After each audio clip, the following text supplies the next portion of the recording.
Welcome to a rainy, gray day here in Massachusetts, but I thought I'd take the opportunity to go through how brooming and grooming can help you get the best courts that you can get. Up here in Massachusetts, we actually have real original green clay. We don't have hard true. Hard true is actually a crushed stone. This is an actual mud-based clay that our courts are, but hard true, the same holds true of what I'm going to talk about going forward.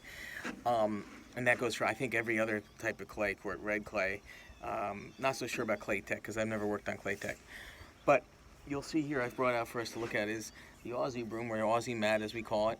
And then over here is the steel broom, which has got actual steel bristles that dig into the court as you can see as you broom it.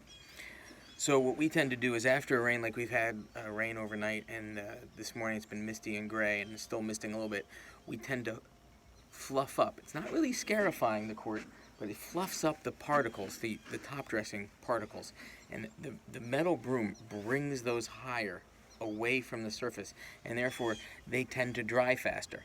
And when they dry faster, they're looking for moisture anywhere they can get it, and what they do is they pull it from the ground. So it dries your base out faster.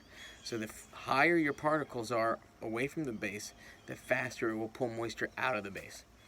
Okay, what we do with the Aussie broom. So when it rains here, what we do is we do the steel broom, then we roll, and then we finish them off with the Aussie broom.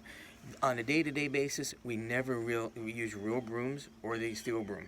We actually only use Aussie brooms, the Aussie mat, and that's because these courts, with all the play they get, they tend to dry out and get a little dusty. So what we do is we use the Aussie broom in the mornings, and then after each play we sweep. After each member play. And that the Aussie broom doesn't actually fluff up the court. It just rearranges the particles and keeps them closer to the surface, and therefore keeps them damper. The particles don't dry up because they're closer to the mud, damp surface, and therefore the courts stay damper. They don't get that dusty, white, smoky feel. So the Aussie broom, when it's dry, keep it. When it's wet, use the steel broom, and that will help you dry out your courts. Every court's different, and it's all trial and error for each surface and each different type of court.